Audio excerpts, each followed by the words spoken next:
Hi guys, my name is Melissa. My voice is my power. Hope there wasn't too much of a delay. Anyway, my name is Melissa. My voice is my power. Um, a little bit later than usual, but better late than never, as they say. And the angle's all weird. Whatever. There's a nice cat in the background. I do have boxes to open, but I'm actually going to do a little bit something different. I've been thinking about something all day, and I've been thinking about something I've been wanting to do. So we're going to tell a little story. I don't know how far it's going to go, but we'll see.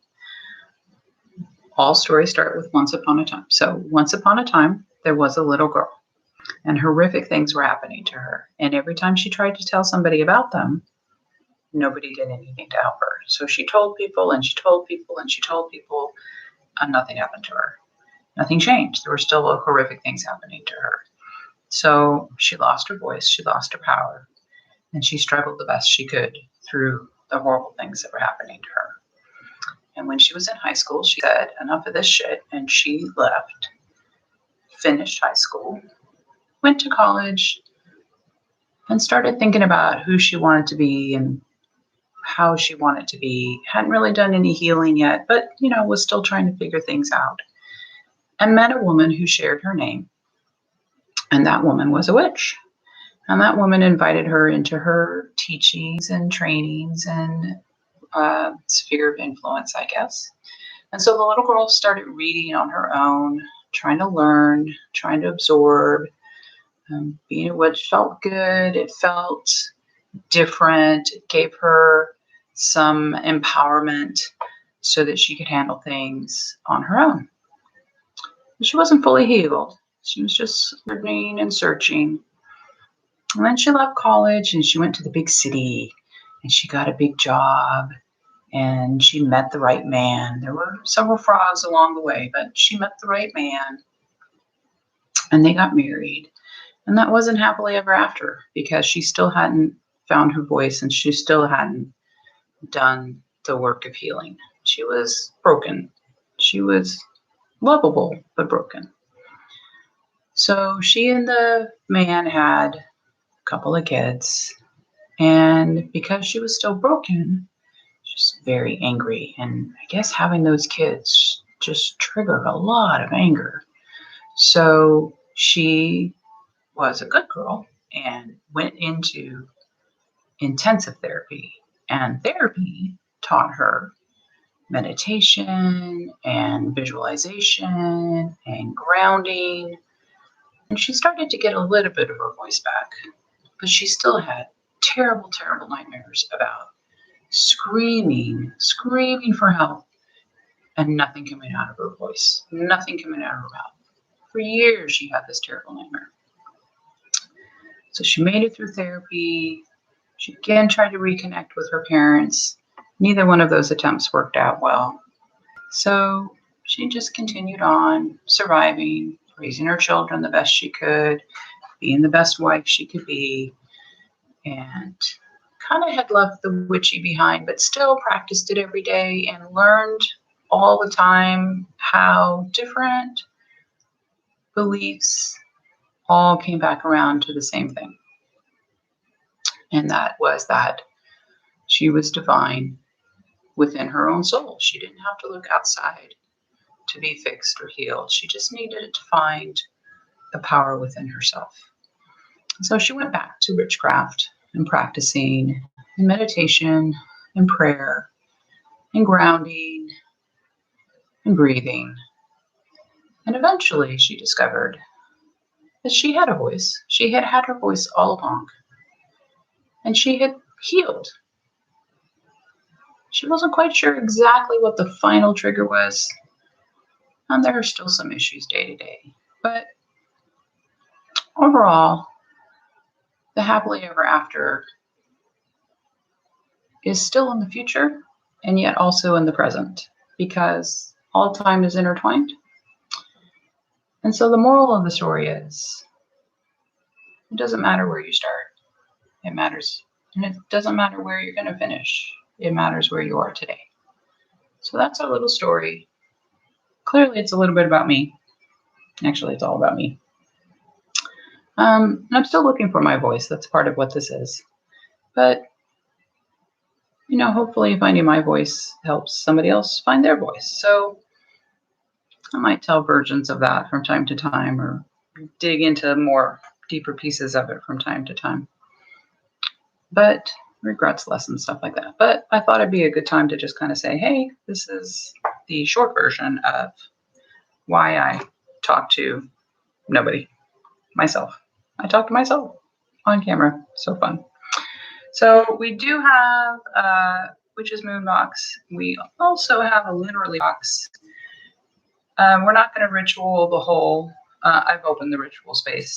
There's incense burning from the Witch's Moon box, and it's amazing.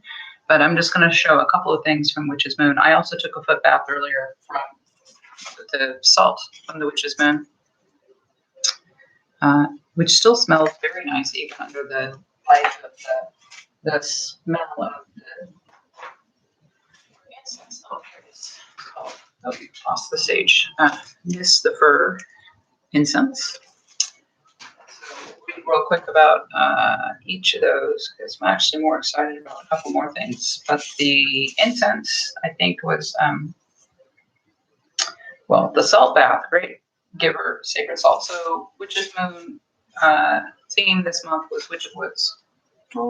So it's all about grounding in earth and Gaia.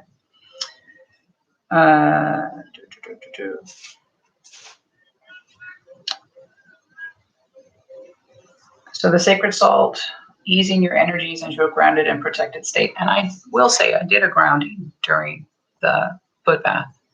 And it's sort of not, I don't think it's like other people do a grounding.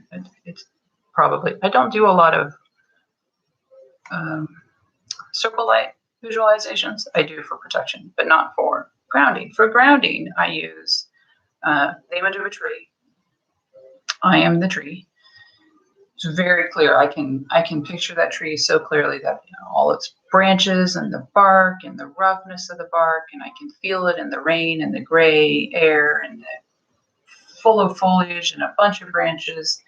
And my tree sits on the beach. It sits in cold sand. It stands in cold sand. There actually are areas of Big Sur where you can see big redwoods anchored into right up against the sand of beach on the ocean. So that's what I picture. I am the tree and I am on the beach, and my roots grow deep, deep, deep into the bedrock under the beach, under the sand, under the beach, and into the center of the earth. And my tree branches obviously go way up into the sky. And it doesn't matter what is thrown at me, whether it's salt wind or crazy wind or sand or the ocean spray or water.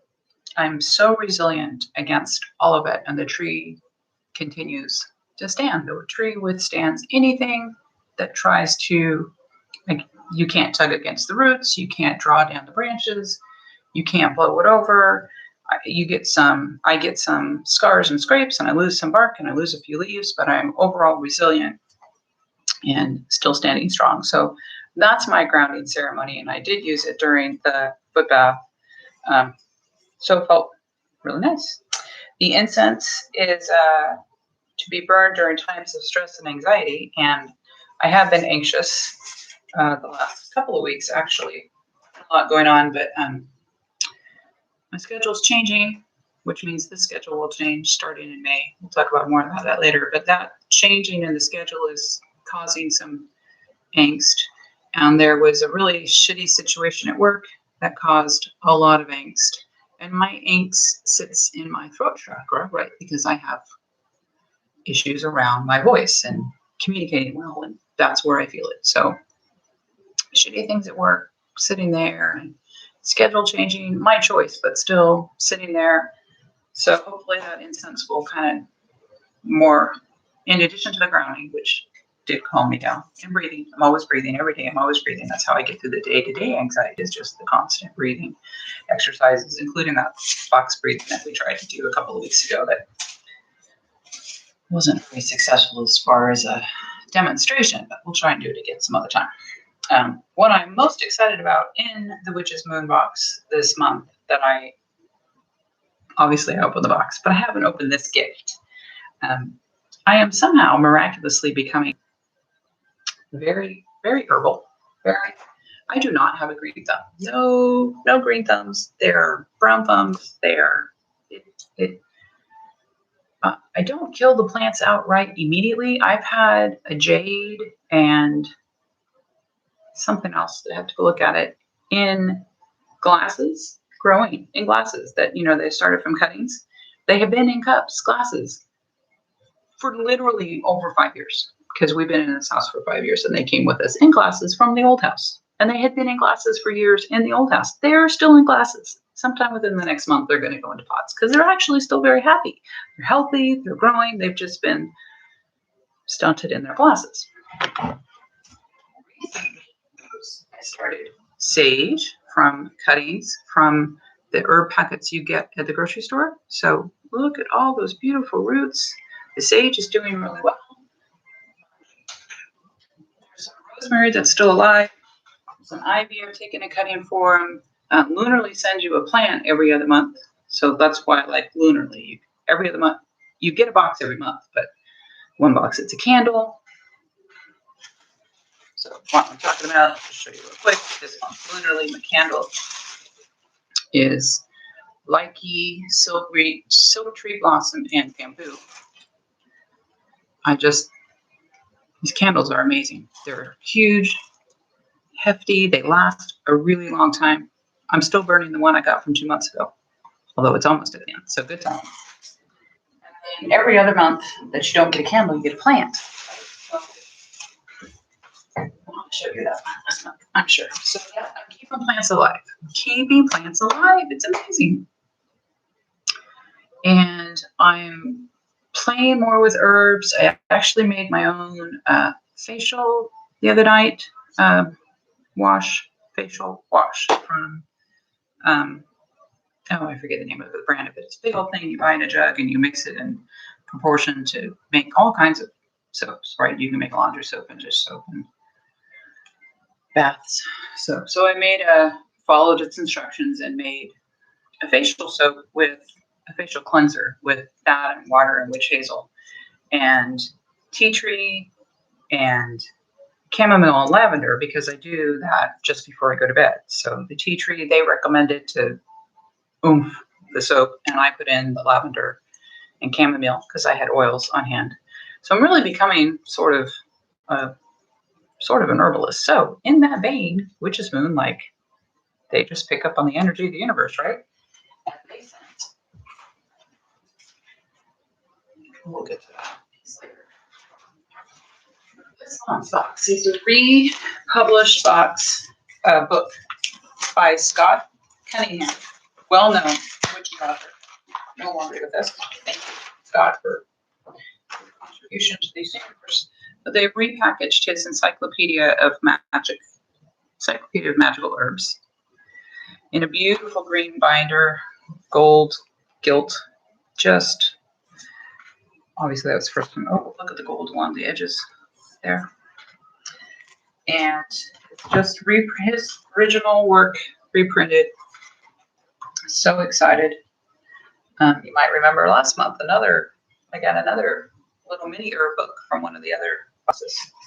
But I am very excited about this.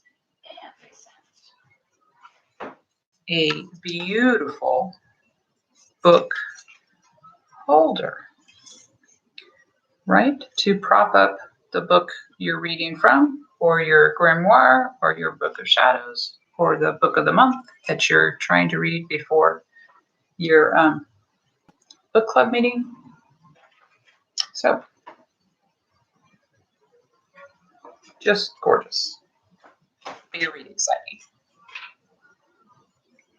And I'm somehow going to find a sacred space for that on my altar, I promise. So I want to show you that. I showed you the Lunarly candle. Which is also has, as usual, the artwork. The candle burning that I'll do off camera. The artwork around Gaia and around the herbs that they sent. Sent a bunch of poisonous herbs this time. Isn't that exciting? See, and a couple more. So just beautiful, beautiful artwork that gives you the reference and the uses and the history. And my Oracle card from them this month is Soothe with Chamomile.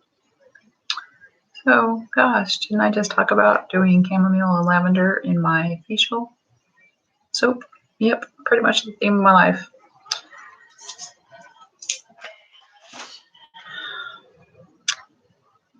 I also love the prayers they send with their candles. And I'm not going to fuss with opening the candle in front of you. I'll do it off camera, but because we're about running into about how long I like to make these things. I don't like to make them too long or bore you too much. So what else? What else? In terms of the shitty thing that happened at work, I was really happy with the way that I handled it. And I was really happy with the way that I shared in a group situation afterwards when we were all talking about the shitty thing that we all had to go through. And I was very open and vulnerable with the rest of the group. And again, I worked in a very male-dominated situation. But again, it was very well received and they were very appreciative. And I do try and do a lot of giving of myself to them because they're all so young. And I want them to know that there are ways for them to stay healthy far into their future in their career. So it's going really well and it's helping me to find my voice and communicate that. And I'm really happy for that. So, you know, you hate to be grateful for shitty things, but I'm actually grateful for my shitty childhood and I'm grateful for the occasional shitty thing that happens. And because it helps me learn and it helps me grow stronger and it helps me help the people around me grow stronger. And I also, one more thing I was going to talk, Coven later talked a little bit, I haven't watched her video yet, but she talked about how she feels intuition. And it made me realize that I don't feel my intuition so much as I just act. I don't, there's a lot of things that I just act, and I learn later that I acted appropriately and intuitively. So, and that happened again this month. I'm not going to tell the story, just going to say that I act. If I sit and think and intend for intuition, I'm still working on the process of being confident in that. But if I don't think and I just act, then 99% of the time, intuitively, I'm following the right path.